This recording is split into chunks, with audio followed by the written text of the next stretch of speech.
This is a Vault Studios production.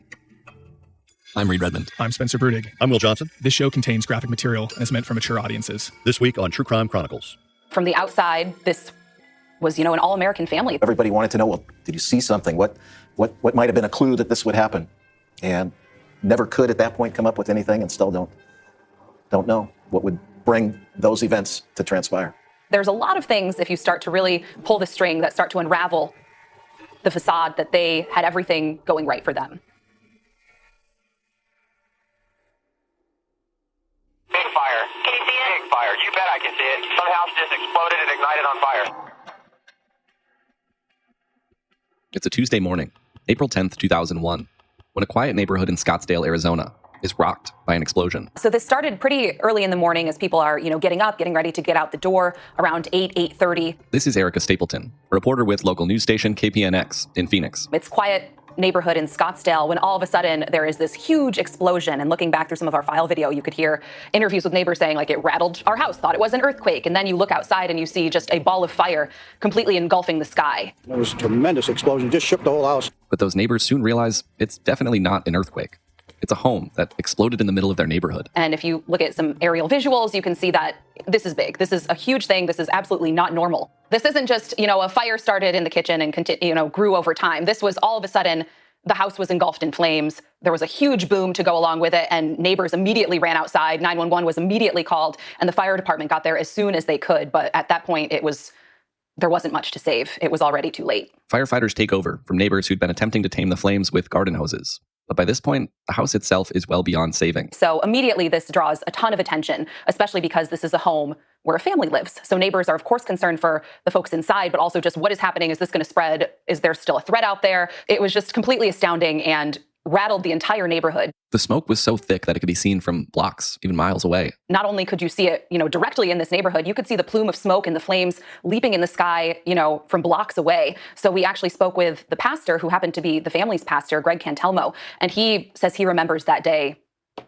like it was yesterday, even though it was 20 years ago, because he was at their church, which at the time was Scottsdale Baptist Church. It's crazy to think it's been 20 years, and at the same time, it feels like it was yesterday. So I don't think about it all the time, but when it comes up, the images are very vivid and the memories come back pretty strong. Pastor Greg Cantelmo was just beginning his day when the explosion occurred. I had arrived at church, and a few blocks away, I saw a plume of smoke and helicopters. The smoke is coming from a neighborhood where one of the families who attends his church is living. The Fishers, a family he's gotten to know well through church activities and events. Robert, Mary, and their two kids, Brittany and Bobby. And by the time he got to the scene, because just general curiosity, knowing this is something happening only a few blocks over in his neighborhood, he realized that it was the Fisher family, so he knew them from church. Didn't know anything, but got a call, went over to the neighborhood, saw the house on fire. Mary's father was there, and so we started talking. We didn't know what happened at that time, and we just knew that something bad happened. I think it was Mary's car that was in the carport. But we didn't know if anybody was in the house or not. That's the question on everyone's minds as firefighters make their way into the Fishers' still burning home. They find a lot of destruction, and they find the bodies of 2 children and 1 adult that are later identified to be Mary Fisher and her 2 children, Bobby, he's 10 years old, and Brittany, 12 years old. The person that is not there or was not accounted for in the house is their husband and father, Robert Fisher. 3 bodies, but 39-year-old Robert Fisher is nowhere to be found. At this time, investigators don't know if he's at work, if he has any idea that this explosion even happened, or if he knows what happened to his family. So they're immediately trying to get a hold of him because they do not discover his body in the house. But over time, as investigators continue to search the scene, go through every piece of literally ash, you could see video in our archives of investigators. At this point, ATF, so federal investigators, had joined in to help Scottsdale Police and Scottsdale Fire. They're sifting through almost like a sand shaker, you would think. So they're sifting through every single piece of ash, getting as much evidence as they possibly can, because again, this is something that doesn't just happen. And they eventually realize that all of the people inside, the mother and the 2 kids, their throats are slashed, and Mary Fisher is actually shot in the back of the head. So investigators believe that they were killed prior to this explosion, which instantly sets up another red flag and all the more urgency to find Robert Fisher to try and piece together why something so horrific happened to this family. As investigators are trying to get a hold of Robert Fisher, they learn more about the cause of the explosion. So they brought in federal investigators who are, trained to work with explosives and to try and figure out, what could have led to something like this. And it was ultimately determined that this house was rigged to explode. There wasn't a faulty pipe. There wasn't, anything natural, a natural gas line or something like that. This was intentionally set to explode. And what they realized is that there was, I believe, a candle or a flame of some sort, some ignition source was set inside the home, and then there was gas turned on. So gas was leaking into the house until ultimately it reached that pressure point on that morning of April 10th, and that's when the house just exploded. So it did take some time. It's not exactly clear when it was set, but investigators believe that the house was set to explode after the family's deaths inside. Meanwhile, investigators are still looking for Robert to try to figure out what he might have seen, what he might know. So he was not responding to anything.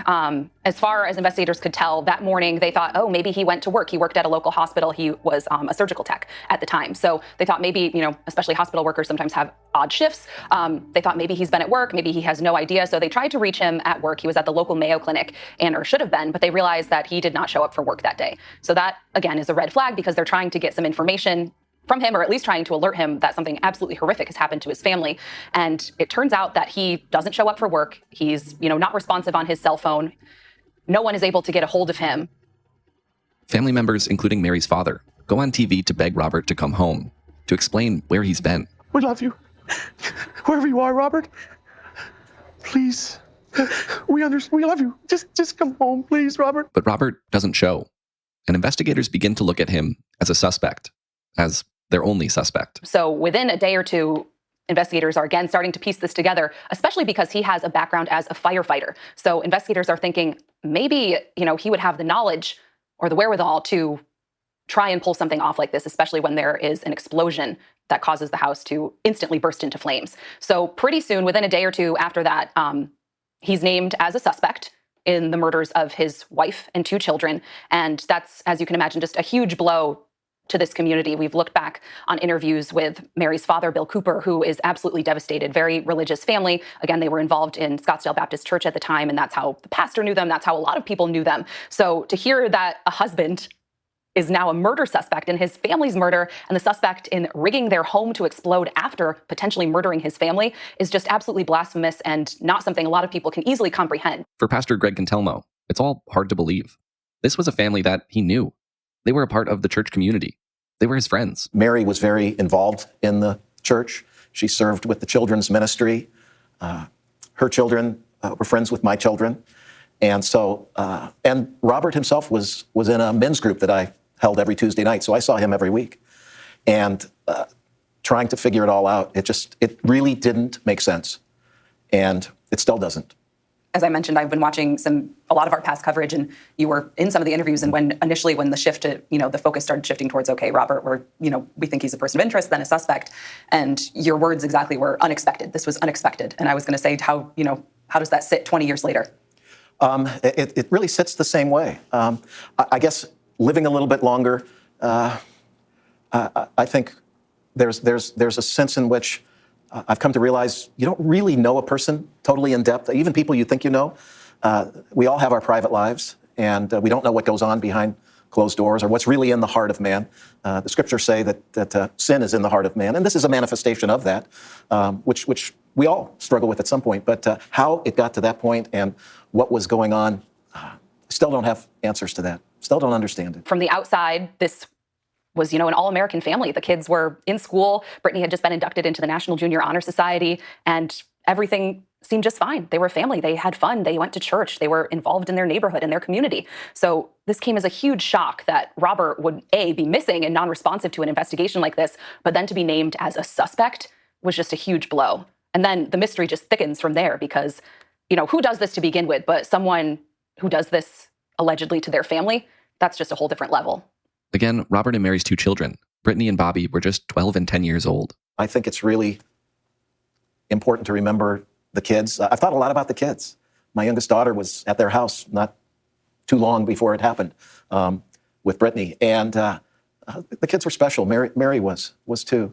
And Robert was a friend, not a deep, close friend, but as his pastor and as a friend, it was just really hard to understand. What strikes you most about the kids and how they should be remembered? They were great little kids. They were fun.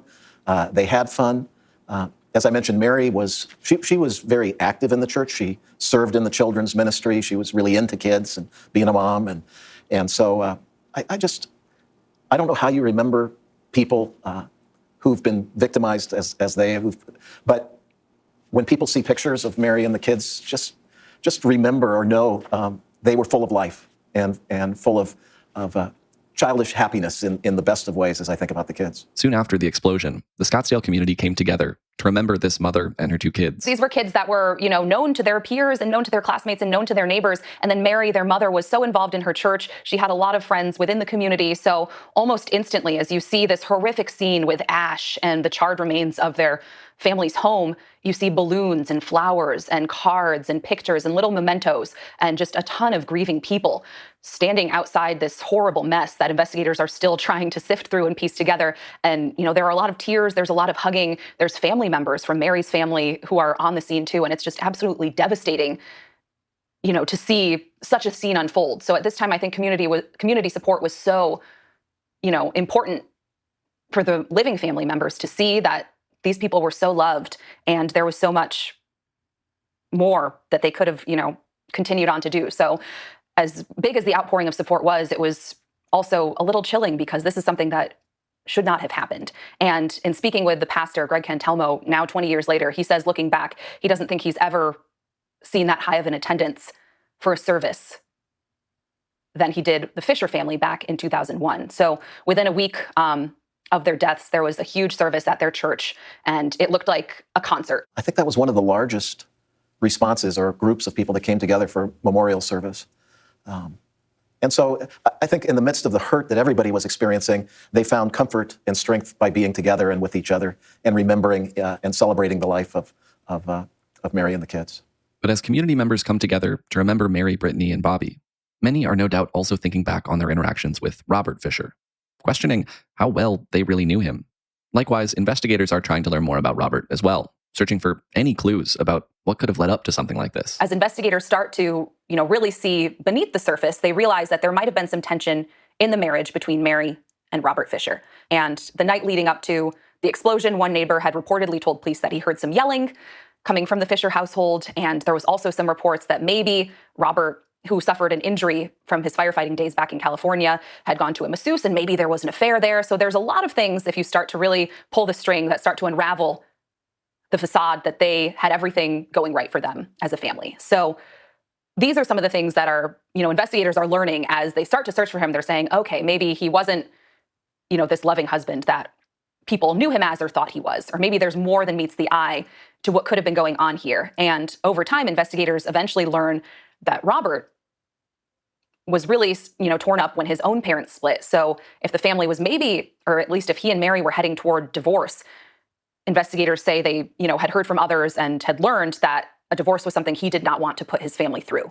So to this day, that is one of the things that maybe could have driven such a violent act, or at least investigators believe that. If anyone could speak to the Fishers' relationship outside of Robert and Mary themselves, it's probably Pastor Greg Cantelmo. He'd been counseling the couple through some of their marital issues, although he says they weren't really anything out of the ordinary. I'd been in counseling with him and Mary, and they were taking some positive steps forward in the midst of working through issues. But the issues weren't anything radically different than what most people go through at some point in their experience. So I know initially 20 years ago, everybody wanted to know, well, did you see something? What might have been a clue that this would happen? And never could at that point come up with anything, and still don't know what would bring those events to transpire. Days go by, and although there's still no sign of Robert Fisher, investigators are still on the hunt. So investigators are looking through his last steps before this explosion, and they come to learn that the last time he is seen on camera is an ATM near his family's home in Scottsdale on April 9th. At that time, they see him in the ATM video, and you could see the surveillance video. He's almost looking behind his shoulder. He takes out $280, which might seem like a really odd amount, but back then you have to remember that there are ATM limits, and it's not something investigators were too hung up on, but they say, hey, you know what? We know he was in Scottsdale on the night before the home exploded. And in the background of that surveillance footage, you can see the 4Runner. That's Mary's vehicle, that Toyota 4Runner, that is also missing the morning of the explosion. So not only do they not find Robert amongst the mess and the chaos and the ashes, but Mary's Toyota 4Runner is also not there. So they're thinking, putting two and two together and saying, he's probably with this vehicle. We need to be on the lookout for not just him, but also that vehicle too. So that ATM footage was almost one of the last clues that they were able to, piece together to try and figure out what direction he might be headed in and where he actually was when when his family might have been killed. Investigators soon looked to areas where Robert had been known to spend time in the past. And here's the thing about Robert Fisher. If you knew him back then, you knew that he was an avid outdoorsman. He loved to camp and would often go up to northern Arizona to do that. So police are learning this intel, and they're saying, okay, we have a guy here who likes to camp, he's missing, and took this car with him. We might need to start searching areas he is known for, or is known to have been in the past. So the search doesn't just stay in Scottsdale when they realize, okay, he isn't at the scene now. We're not sure if he was at the scene back then. We do know he was only blocks away from his home the night before the explosion, but as for what happened after, in those hours leading up to the explosion, they believe he probably took off. And in those hours, they're thinking, where could he have gone? There's, Arizona is pretty vast, and he could have gone anywhere. So to narrow it down, they're talking with people that knew him, and they're realizing, okay, he's camped up in the Payson area before, specifically Young, Arizona, the Tonto National Forest. It's pretty remote. We know he's been up there. It's up there near Young, Arizona, where 10 days after the explosion, on April 20th, investigators get another clue. One that still might be their best clue to date. Mary's Toyota 4Runner is spotted in the Tonto National Forest in Young, Arizona. So that's the northeastern part of Arizona. It's very remote. The roads nearby are dirt roads, essentially. There's not a lot of homes. The nearest, town, I would say, is probably Payson, that has the, most population. So this is a super remote area. And if you look at aerial shots from when they found the car, you can see it's just trees everywhere. You almost have to crane your neck and eyes to see exactly where that vehicle was. So they realize it's his vehicle, or at least the vehicle they're searching for. And when investigators, hightail it up there and get into that, really heavy forest area to get to the car, they realize that the family's dog Blue is actually outside the vehicle too. So they say, okay, we have Mary's car. This is the family's dog. But again, Robert is nowhere to be found.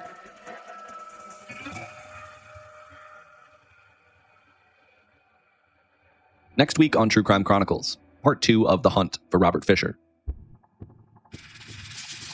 Fisher is an outdoorsman and skilled in hunting and fishing. He is described as controlling, and if in a relationship, will likely be the one making all the decisions. Fisher could easily be surviving in the wild or be your next door neighbor. He is of average appearance, so we ask the public to focus on the traits and behaviors mentioned to help in locating him. We've all got goals. Be healthy, find work-life balance, improve our relationships, but have you thought about your hair goals? Function of Beauty is the world leader in customizable beauty, offering precise formulations for your hair's specific needs. Here's how to get started. First, you take the quiz. And through the quiz, you tell them a little bit about your hair type and your hair goals, such as lengthening, volumizing, and oil control. Then you choose the color and fragrance, or go fragrance and dye-free. Then Function's team determines the perfect blend of ingredients, bottles your formula, and delivers it right to you. So I went on to take the hair quiz, and in a few clicks, I got completely personalized shampoo and conditioner. And the hair care I receive will be based off of the hair profile and goals that I created. Never buy off the shelf just to be disappointed ever again. Go to functionofbeauty.com/vault to take the quiz and save 20% off your first order. That applies to their full range of customized hair, skin, and body products. Go to functionofbeauty.com/vault to let them know that we sent you and to get 20% off your first order. functionofbeauty.com/vault. Support for True Crime Chronicles comes from Lord Jones, makers of the world's finest CBD products. If, like pretty much everyone, you've been honing your self-care routine lately, do yourself a favor and let Lord Jones show you just how good it feels to bring CBD into the mix. The absolute gold standard in CBD products, Lord Jones is the only name you'll need to know when exploring inside and out self-care. You can boost your evening wind down with a relaxing soak using their best-in-class CBD-infused bath salts. I've been using the bath salts myself over the past couple of weeks, and I have to say these would make just such a nice gift for someone that you love and care about. The packaging is really beautiful. For years, people in the know have been using Lord Jones premium CBD products in their self-care rituals. Why not see what they can do for you? Go to lordjones.com/chronicles to get 25% off your first order. That's lordjones.com/chronicles for 25% off your first order. lordjones.com/chronicles. For True Crime Chronicles, I'm Will Johnson here with Reed Redman and Spencer Brudig. Reed, I'm sure Spencer and I both have many questions about this case. Stop me if I'm asking questions that you'll cover in part 2 next week. Let me ask, can you tell us a little bit more about how the home was rigged to explode? Did investigators hone in on that? Yeah, as Erica mentioned, it was really clear from the start that this wasn't a house fire, that this was intentionally rigged to explode. And the way that it happened was that a gas line had been disconnected from the home's furnace in the basement, there was accelerant spread throughout the home and on the bodies. And then upstairs, there was a candle lit. So essentially, when the gas spread far enough throughout the home and hit that candle, the whole place would blow. So that's what resulted in this big explosion and this huge boom throughout Scottsdale. So, Reed, these murders were absolutely horrific. I really can't get over the slashing of the children's throats. That is just unbelievable to me. I mean, the whole thing is unbelievable to me, but that in particular really sticks out in my mind for this part one. So he murders them, and then he sets the house to explode. Do investigators know what was the motive behind that? What was he trying to accomplish by, blowing the home up? To touch on the first part of that, you're absolutely right, Spencer. The allegations here are really so brutal and so horrific, and they leave us with the unanswerable question of what could cause someone to enact that level of violence on their own family members, as investigators believe Fisher did. But to get at the second part of your question, why then rig the house to explode after Mary and the kids were already dead? Investigators seem to think, at least, that the goal there was to cover up the crime, that maybe there was a belief that the fire would obscure Mary, Bobby, and Brittany's actual cause of death, or if not, then at least to delay that discovery and give Fisher more time to get away, which is, of course, what happened. There's at least a period of time on the day of the explosion where investigators are looking for a fourth body inside, not really knowing what happened, not knowing if Robert was home or what exactly caused the explosion. And meanwhile, Robert Fisher is putting more distance between investigators and himself. Reed, I know you talked about the ATM footage. Can you talk a little bit more about that timeline of footage from the night before and then possibly after the murders, right? The interesting thing there, Will, and this gets back to how the home was actually rigged to explode, is that investigators believe it would have taken hours for the gas coming out of that line in the basement to travel all the way up to the lit candle and actually ignite. So this ATM footage is from the night prior to the explosion, but because of how long it would take for the gas to reach that lit candle, investigators think it's possible and maybe even likely that this footage was captured after Mary, Brittany, and Bobby were killed and after that candle was lit. And if that's the case, then Robert Fisher had about a 10-hour window before the home exploded to start to get away, not to mention the head start that he had on investigators besides that. All right, so stay tuned. Next week, we'll be back with part 2 of this case and Reed Redmond telling us about what happens. Be sure to check out our Facebook group, Inside the Crime Vault, and also Reed and I host a daily show Monday through Friday, The Daily Crime. Subscribe and listen wherever you listen to podcasts. For True Crime Chronicles, I'm Will Johnson, along with Reed Redmond and Spencer Brudig. We'll be back next week with part 2.